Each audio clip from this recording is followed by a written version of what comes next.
Vaš otrok bo letoval z osebo, ki ni njegov zakoniti zastopnik, na primer babica, teta, sosed, razni klubi in tako dalje.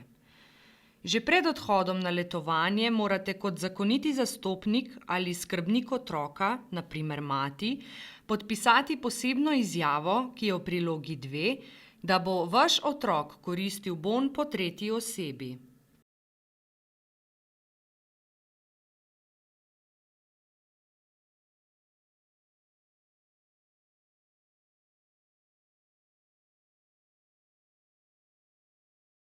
To izjavo mora tretja oseba, na primer babica, teta, sosed, razni klubi in tako dalje, v postopku koriščenja bona predati receptorju.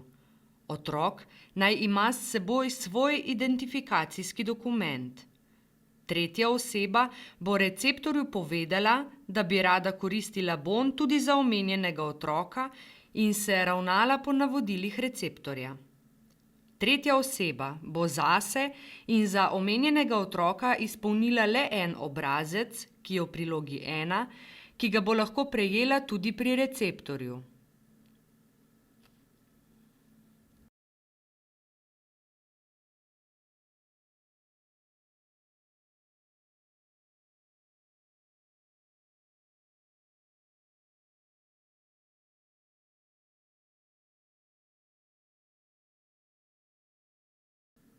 Receptor bo na podlagi osebnih dokumentov in omenjenih obrazcev na svojem računalniku preko informacijskega sistema FURS unovčil bone.